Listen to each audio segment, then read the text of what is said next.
Good morning, students. Welcome back to the Revolution Academy. Myself, Dr. Ambika Dhiman. So today we will discuss about the asphyxia topic. Okay. So what is asphyxia? It is the absence of the pulse. Okay. So the condition which caused by interference with the exchange of oxygen and carbon dioxide in body, that is called as asphyxia.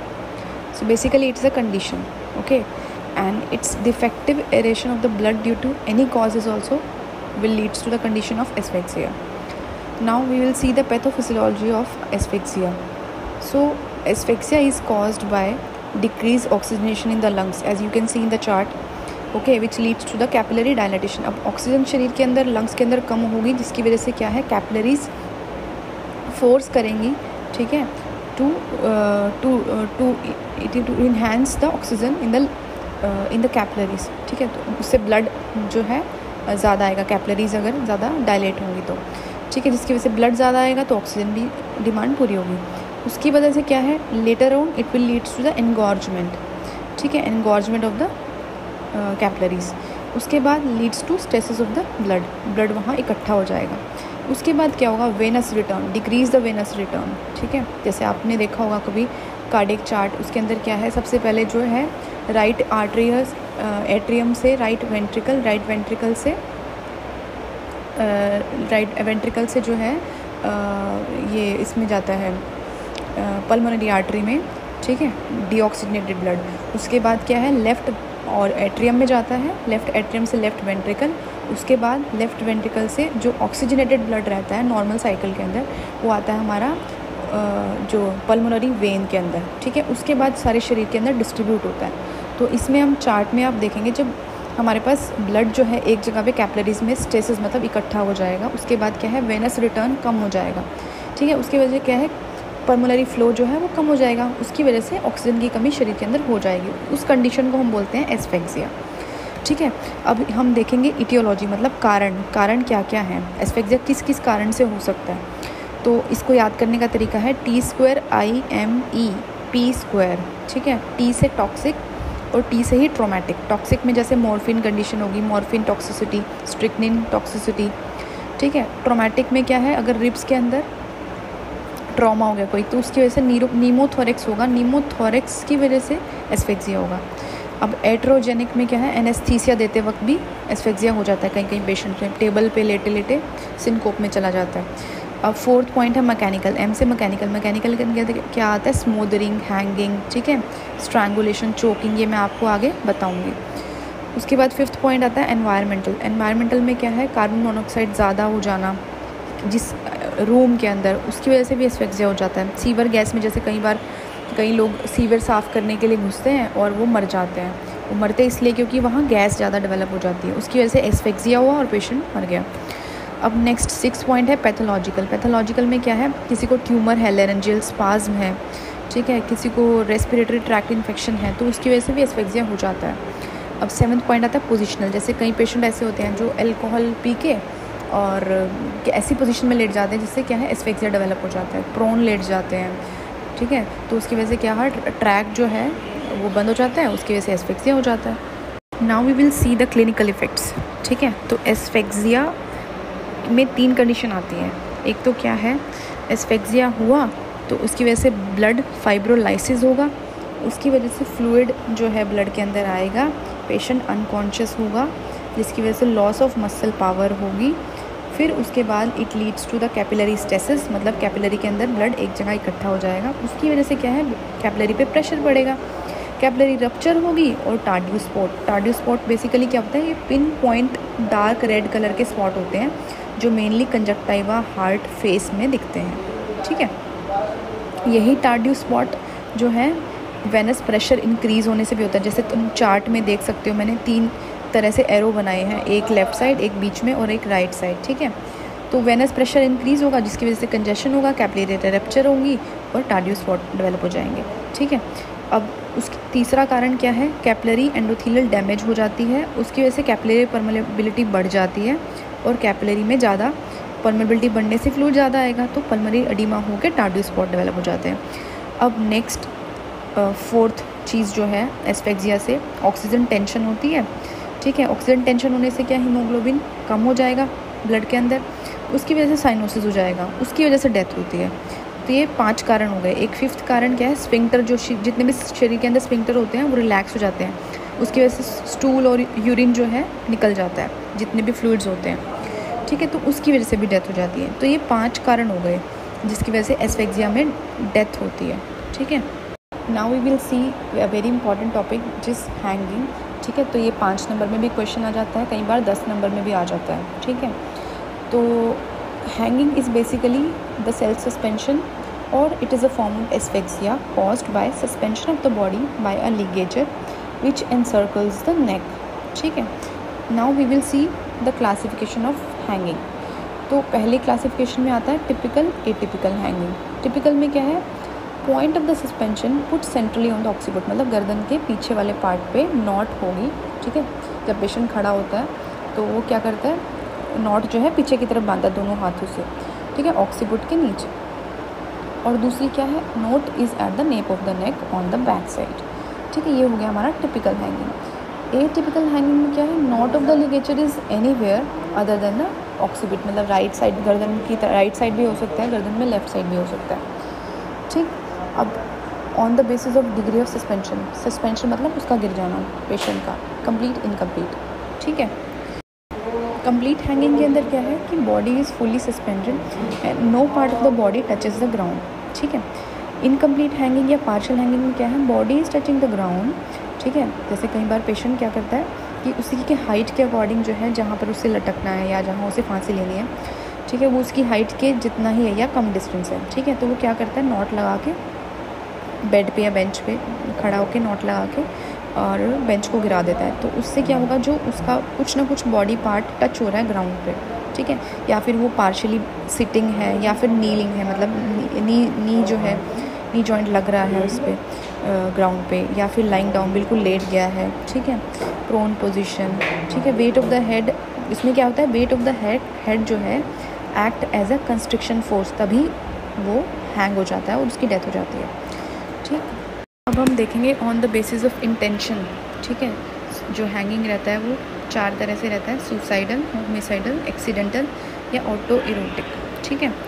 अब उसके बाद cause of death, ठीक है। Cause of death वो किस वजह से होता है, एस्फेक्सिया से हो सकता है, वेनस कंजेशन से हो सकता है, कंबाइंड एस्फेक्सिया से हो सकता है, सेरेब्रल एनीमिया से हो सकता है, रिफ्लेक्स वेगल इनहिबिशन से हो सकता है या फ्रैक्चर से हो सकता है, ठीक है। आपको इतने ज़्यादा डिटेल में जाने की ज़रूरत नहीं है, ठीक है। आपको 3-4 भी याद हो गए ना तो भी बहुत सफिशिएंट है। अब उसके बाद डिलेड डेथ रेयर में क्या है, निमोनिया से हो सकता है, एडिमा ऑफ द लंग्स से हो सकता है, इन्फेक्शन से हो सकता है, इन्फार्क्शन से हो सकता है, हाइपोक्सिक एनसेफेलोपैथी से हो सकता है, एब्सेस ऑफ द ब्रेन से हो सकता है, ठीक है। उसके बाद सेकेंडरी इफेक्ट्स में क्या है, जो रिकवर कर जाता है हैंगिंग से उनको क्या है, हेमीप्लेजिया हो जाता है, एएमएनएसी और जिसको याद नहीं रहता, पैराटाइटिस हो जाता है, रेट्रोफेजियल एब्सेस हो जाता है।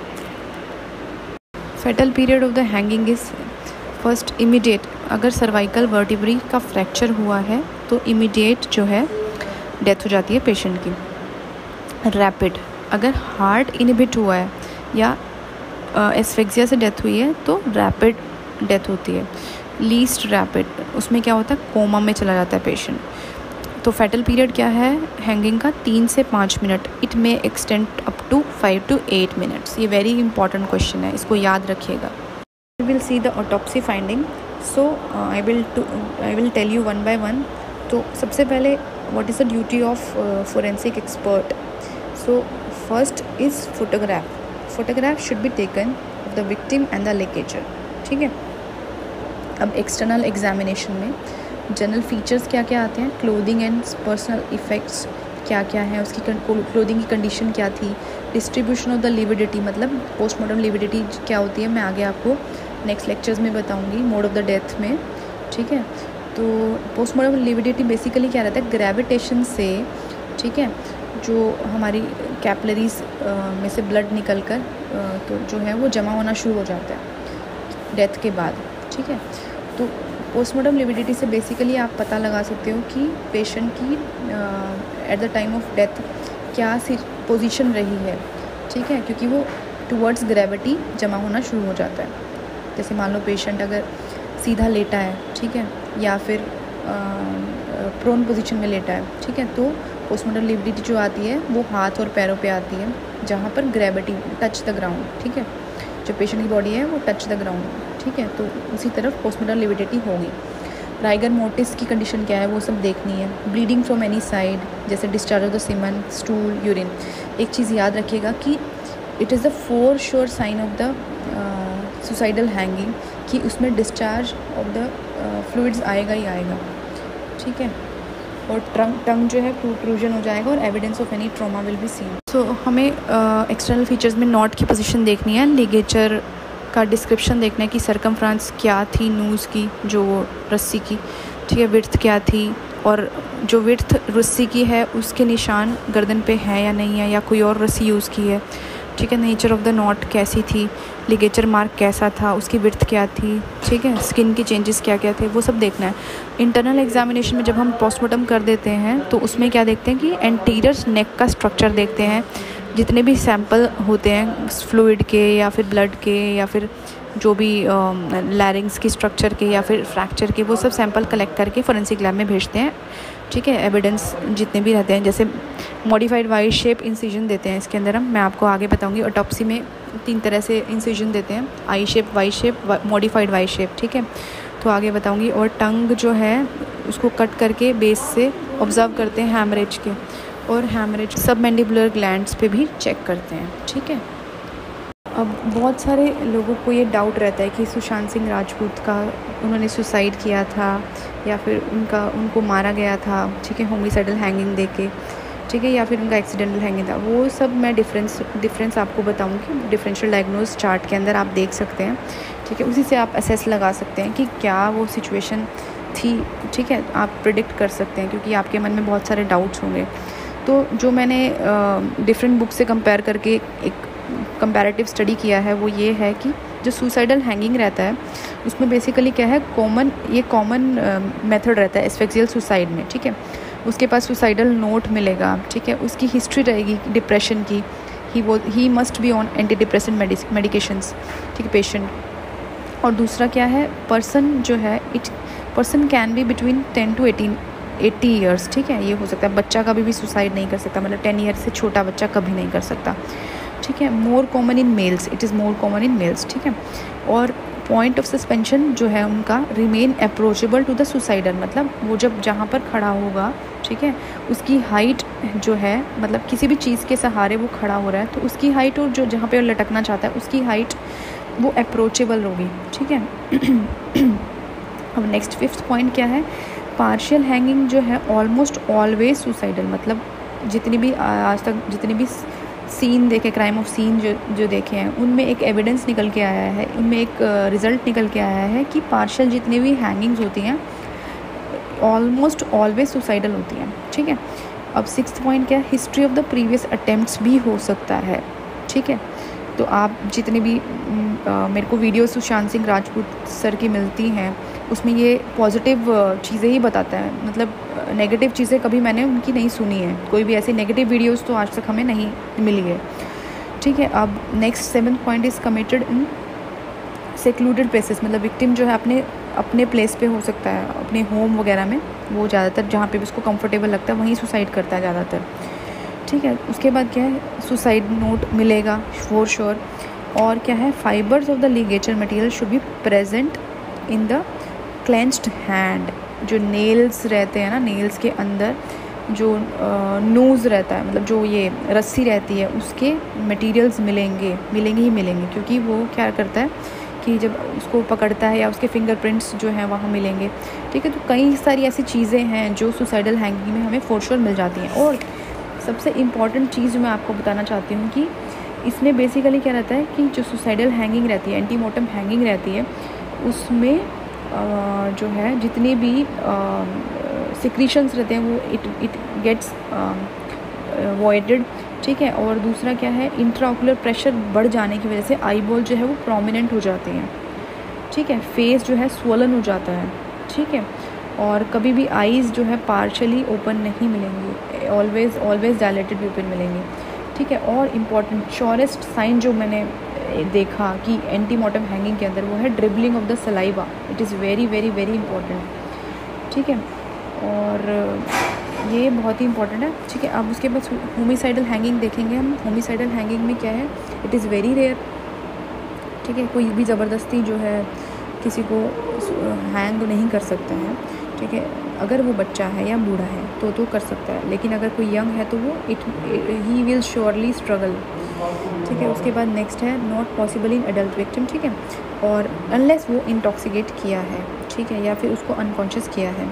उसके बाद क्या है, होमिसाइड जो है इसमें बेसिकली होमिसाइडल हैंगिंग में there are signs of the violence, ठीक है। उसके बाद clothing of the deceased is torn और मल्टीपल इंजरीज में भी फाउंड, ठीक है।